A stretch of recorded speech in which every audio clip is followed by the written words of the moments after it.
Who should be your top target on this week's Dynasty waiver wire? We're talking that and more on today's episode of Locked On Dynasty. You are Locked On Dynasty Football, part of the Locked On Podcast Network. Here are your hosts, Matt Williamson and Ryan McDowell. Welcome back to the Locked On Dynasty Football Podcast, part of the Locked On Podcast Network. Your team every day. Thanks for making Locked On Dynasty your first listen every day. Today's episode is brought to you by FanDuel. Make every moment more. Right now, new customers get $150 in bonus bets with any winning $5 moneyline bet. That's $150 if your team wins. Visit FanDuel.com/lockedon to get started. I'm your host, Ryan McDowell. You can follow me on Twitter at RyanMC23. Joining me, as always, is former NFL scout Matt Williamson. Find Matt on Twitter at WilliamsonNFL. Matt, another week and more injuries. Here we are again. Same old story this whole season. Yeah, and the quarterback situation is getting dire around the league. I think we're on our 9th rookie starting quarterback, and I always reference about, 69 different quarterbacks started last year. Might we beat that pace? I mean, which is horrible. Mm-hmm. And I was saying this on Peacock and Williamson, there's really 25 legit starting quarterbacks on the planet. And we're on, way past that, of course. And it's influence and play. It really is. It really is. We're talking dynasty transactions today, as we always do on Tuesdays, and we'll focus on some waiver wire targets. There are some interesting guys, including a couple of rookies who may still be out there on your waiver wire.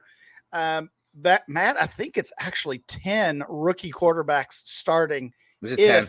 Wow. If Tommy DeVito gets the start. So we will start there with the Giants, and for the most part, each of these waiver discussions are, they're player focused here, but there's also, as you said, some ramifications across the entire team in some cases, and really across dynasty. Of course, Daniel Jones tears his ACL. He had already missed time with some injury, comes back, and certainly just didn't look right. I was telling someone I almost expected him to leave that game with an injury because of how he was seemingly rushed back following the Tyrod Taylor injury. Mm-hmm. And unfortunately, it's even more severe as it's an ACL. His year is done, and possibly his 2024 season will be impacted. The rookie Tommy DeVito came in for the second straight week in taking over that Giants team. And I guess the good news is he looked a lot better than he did the previous week when he had negative passing yardage. This week he ends up with 175 yards, a touchdown, threw a couple of picks as well. And maybe they make a move here, but they're 2-5, I believe. They're last in the NFC East. It looks like a lost year for the Giants. And we probably won't see Darren Waller back again. We could add Daniel Bellinger along with Tommy DeVito as waiver wire targets this week. But this whole Giants offense just feels like a lost cause. And outside of Saquon Barkley, I don't feel good about any player on this team. I'm not sure I feel good about Barkley. The touches are through the roof, but how long is he going to hold up at this pace? They haven't blocked anyone all year. That line, especially when Thomas is out, is really, really bad. And frankly, we were talking about this on today's podcast, that I think they're the worst team in the league right now. And how much of a jagoff must Carson Wentz be? Yeah, yeah. That guy's not getting any calls, and he's at least been around the block and isn't terrible. Yeah, well, evidently some people disagree on that last part. Maybe he gets a call. I would have thought that the Giants would have already made a move if they're bringing in somebody. Right. Tyrod Taylor is on the injured reserve list now as well. He'll miss at least 3 more weeks, possibly more. I don't know who. I don't know if they have a second option yet as far as a backup for DeVito. I don't know if they've signed a veteran to be the backup, but regardless, they haven't made a they have splash Matt move Barkley for sure. on the roster. Matt, yes, that is correct. That's right. Okay, yeah. Who's it was with Dayball in Buffalo. He knows stuff. Yeah, that's exactly it. Are you putting any waiver? I mean, obviously, this is only a super flex conversation, and I guess I'd put $1 on him to add DeVito and get me out of the bye weeks or whatever. But like, hardly anything, right? Yeah, low priority. I mean, I can't imagine actually starting him. I mean, he's at that level where, assuming I've got a decent team, hopefully I wouldn't ever even need to consider starting him. Right. But with the state of the quarterback position, that could be a challenge, especially when you factor in bye weeks. I think I'd probably start a decent position player over him, honestly. I mean, Jones had not even been, Jones had not been succeeding in this offense. He had one QB1 game on the season and was, for the most part, really a disappointment even before the injuries. So it's not just a Tommy DeVito is bad situation. It's this entire team is bad, and I don't want their quarterback, whether it's DeVito, Barkley, Carson Wentz, or Daniel Jones. Yeah, I think it's that clear. They're the worst team in the league, and at least Dobbs and Kyler and guys like that are increasing the quarterback market a little bit. Pool, that maybe you don't ever have to get to this point. And I hadn't even thought of that option. I should have, but I mean, you're starting a running back 2 over DeVito. I mean, Ramondre Stevenson gets a nod over DeVito, or Marquise Brown, or from okay position players. Yeah, we love those super flex leagues. The upside, the scoring upside that you get with a second quarterback, but you don't always have to start 2 quarterbacks if you're looking at the DeVito level as your QB2. Matt, there was another injury in the NFC East this past week. Dallas Goedert suffered an arm injury, which ended up being diagnosed, I believe, as a broken bone in his forearm. He will miss some time and possibly even land on the injured reserve, according to reports. The Eagles have some kind of interesting names behind him. Jack Stoll is a guy who gets some playing time there, even when Goddard was on the field, mostly as a blocking tight end, but he's caught some passes as well. And then maybe most interesting to Dynasty players is Albert O, former Broncos tight end. He was the one that we all loved a year ago and disappointed. Didn't really do anything for Denver, and he's now a backup to Dallas Goedert in Philly as well. Of course, neither of these guys are going to be a huge factor when you have AJ Brown and Devontae Smith on that team, not to mention DeAndre Swift. But are you bothering with Stoll or Alberto at all? And what are your expectations there? The short answer is no. I would have to see more. But I guess if there's great reports coming out this week that Albert O's running with the ones and, is going to be featured, or the coach mentions it, or beat reporters left and right, or Stahl, I guess, for that matter. I mean, I would be interested. But in the meantime, I got to see a game or 2 before I'm really invested in either one of these guys. Yeah, I'm with you. And those reports would be exciting to hear, but I'm not anticipating those at this point. So I'll probably leave both Jack Stoll and Alberto out there on the waiver wire, or let somebody else grab them. Maybe if you're in a tight end premium, certainly if you're in a league that starts 2 tight ends. I've been in those before. They are not fun, by the way. But if that's your league format, those guys gain some value.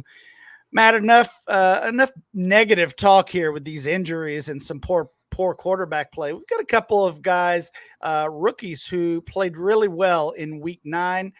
Let's focus on those, and we're going to do that next. So, guys, I've been telling you about Prize Picks for quite a while now, and I've had great success with it. It's an awful lot of fun. I love that you're not going against a bunch of sharks. It's just you versus a number. I mean, to me, that's the best part about it.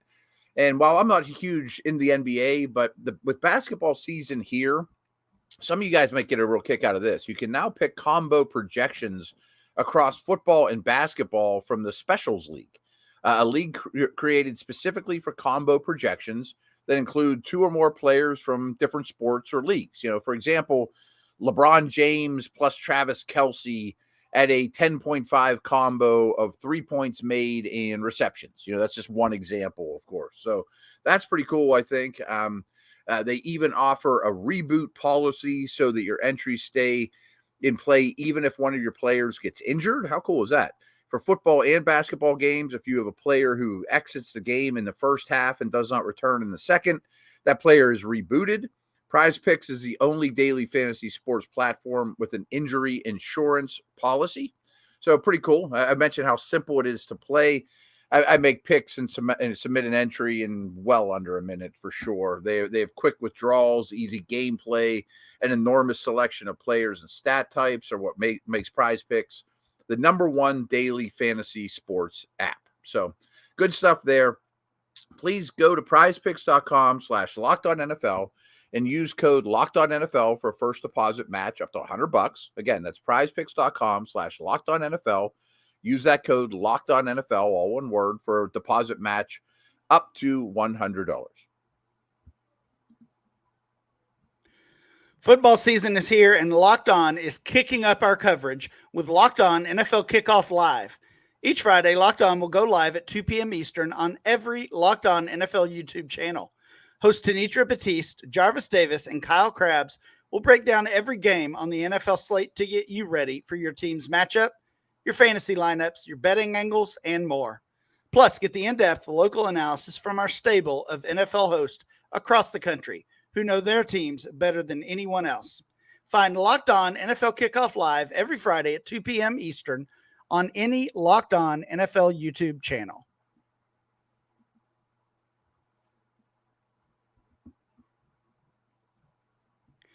Matt, I mentioned some good news from the rookie class, and maybe we should have led with Keaton Mitchell because he's certainly the most impactful waiver wire ad of the week. This is an undrafted rookie for the Baltimore Ravens. We had been kind of hearing some slowly building hype about Mitchell. Started the season on the injured reserve list and was activated a few weeks ago. There was a lot of excitement at that point that maybe we would see Mitchell make a big impact. That didn't happen. It took a couple more weeks, but finally here we are. 9 carries, 138 rushing yards, and a touchdown. Had separate rushes of 60 yards and 40 yards, along with really a productive day all around. And seems like he overtook Justice Hill on the depth chart because as the Ravens were finishing off that blowout win against the Seahawks, it was Justice Hill who saw all the snaps in the fourth quarter when Tyler Huntley was in the game. So Mitchell actually made his mark, in the second and third quarters when the game was, not yet out of hand, was still a game. Like I said, Mitchell is the #1 guy to get on the waiver wire this week. What are your expectations for him going forward? Yeah, and I don't have a ton to add to what you said, but we have been kind of getting teased by reports that they really like this guy. Yes. And, standing out in practice, great training camp, explosive, one more element to an offense that, could use another back maybe. I mean, that was before Edwards went crazy. I know he was used earlier, but he still was not out there a ton. And I do get afraid in blowout situations. Is Justice Hill fighting something? We just don't want to get him dinged up. I mean, he also plays special teams. Hill, that's what I'm saying. So, but I'm intrigued. I mean, this is a really good offense. It's a really good team. I've heard a million Achan references. I'm not willing to go there. I think Achan's more of an every down guy, but I'm pretty interested in these boom bust guys. Are volatile, of course. I mean, is he the Deshaun Jackson of running backs? Even so, he gets free. You might win your week. Yeah. Even if that's the case, that's still pretty good, especially when we're talking about a waiver wire target. There's a reason that this waiver show every week is dominated by injury talk as well, because that's typically the path for these players to gain value and become waiver wire targets.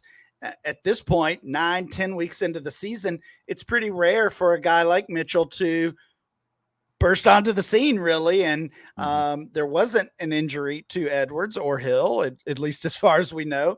It's just Mitchell moving up the depth chart and earning more work. And he's such a different player than Edwards or Justice Hill that I do think he's here to stay. And maybe we're getting ahead of ourselves a little bit.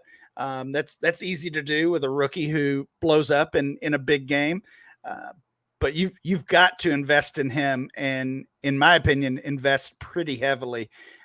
Matt, and if you need some running back help, are you willing to spend the rest of your blind bid money on a guy like Keaton Mitchell?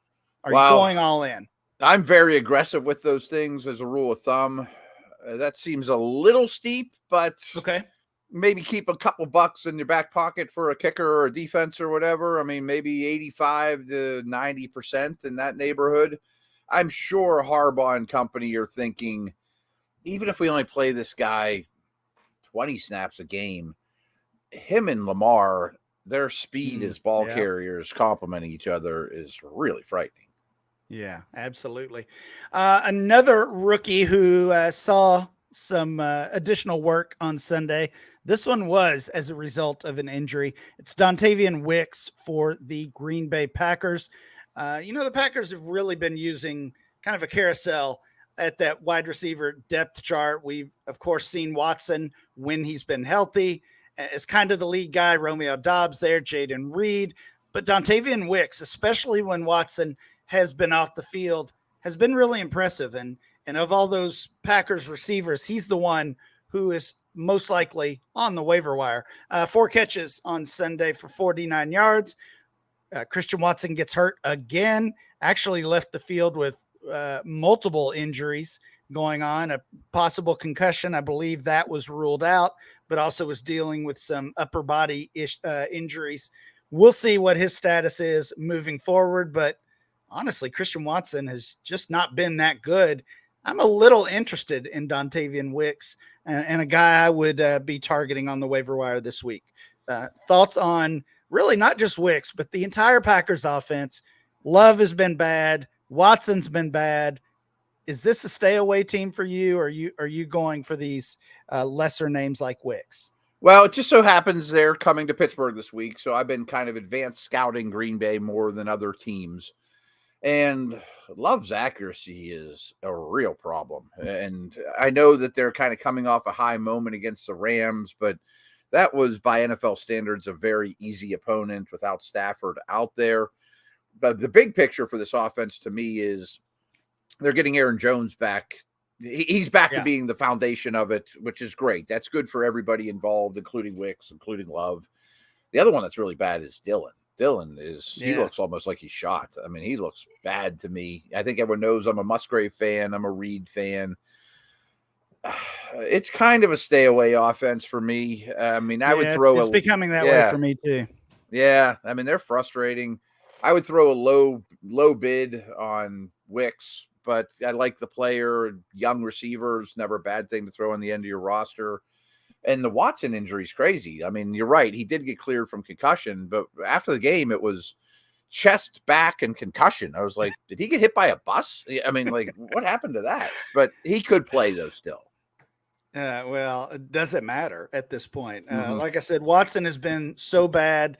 And the whole situation, a ton of red zone and end zone targets. They just never hit him. It's crazy. Yeah. Yeah. The whole situation's kind of frustrating because, this Packers team, we talk about chasing pieces of those top offenses in the league. And for years and years, that Packers team was one of those teams. Just give us the wide receiver 3, give us the RB2, and they'll find some value at some point. And that certainly is not the case. Obviously, losing Aaron Rodgers is the huge piece causing that.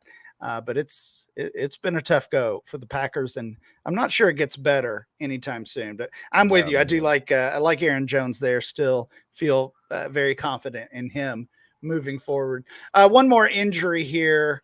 Cam Akers, tough one, of course, a former favorite of both of ours.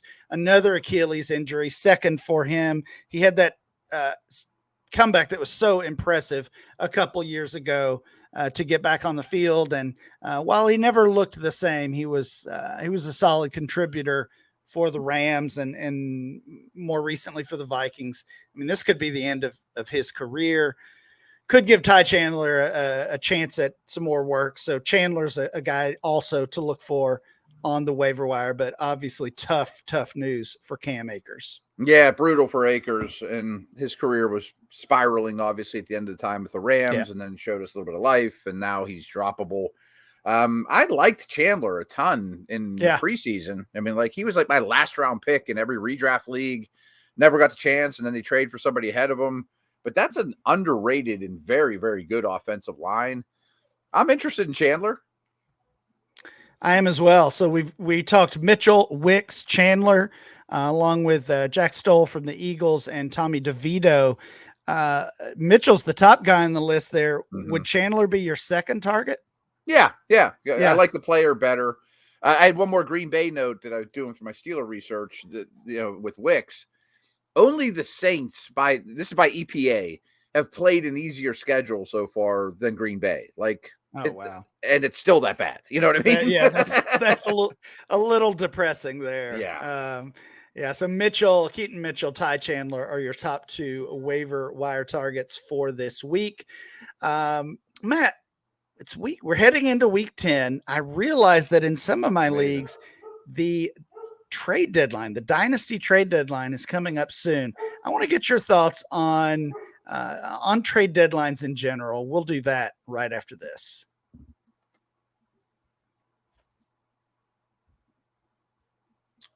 So I've been talking about FanDuel for a long time now. They're America's #1 sports book.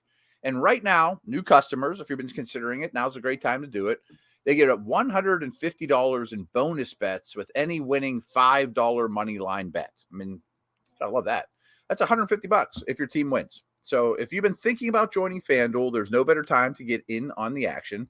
The app is unbelievably easy to use. There's a wide range of betting options and, spreads, player props, over-unders, way more than that. I mean, anything you're looking for.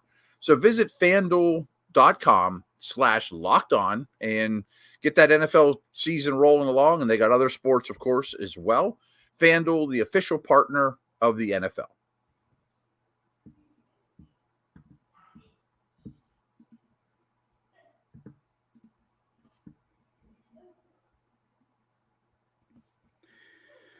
Matt, as I said earlier, the trade deadline in some of my leagues is coming up very soon, and we haven't talked about trade deadlines in general too much. So as we wrap up here today, I want to get your thoughts, not necessarily on some specific targets. We can certainly talk about that coming up in future episodes, but what do you think about having a trade deadline in Dynasty leagues? Are you pro or anti, and do you have trade deadlines in your own leagues?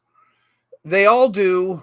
I don't love it, to be honest with you. I think the more movement, the better. And if I have to make this decision, like even in the NFL, it seems so early. I mean, the trade deadline came and go, and half these teams don't know if they're good or bad yet. Like, why can't why can't the Giants trade for a quarterback today? How would that hurt the league? And I just don't quite understand that. And I feel basically the same way, especially in Dynasty where there's more movement and you can trade draft picks. So I'm fine with one, but I would really lobby for as late as possible, basically. Yeah, I totally agree. We do have trade deadlines in pretty much all of my leagues as well, but I feel the same way. Like, even if you're going to have one, make the playoffs the deadline, right? Like, we're starting the playoffs in week 15, 16, whatever it might be in your league. I think some of mine even start in week 14. So make that the trade deadline instead of making it so early. So if you feel like you need one, maybe that's the middle ground there. So like I said, just realize that was coming up in a couple of my leagues. We had not talked about that. In general, anti-trade deadline. I do like once you get to a certain point, and maybe this is almost a soft trade deadline, something I talked about with Heath Cummings on a show earlier today. Maybe you have a soft deadline. Once you pass that week 12, week 14, whatever, you've got to pay for the next year, right? You've got to pay your league dues for the upcoming year if you want to trade. Maybe that would be an option as well. Like I said, just want to get your thoughts. Yeah, this is kind of a side note and not exactly right on topic, but most of my leagues, if you trade a future first round pick, you have to pay for next year. Yeah. I like that rule. That's something common. I've had in mind for quite a while as well. Mm-hmm. That's going to do it for today's show. Please make sure you download and subscribe or follow for free on YouTube or wherever you get your podcasts. Remember to follow the show at Locked On Dynasty. Follow Matt at Williamson NFL, and I'm Ryan, MC23. We'll be back next time with more Locked On Dynasty.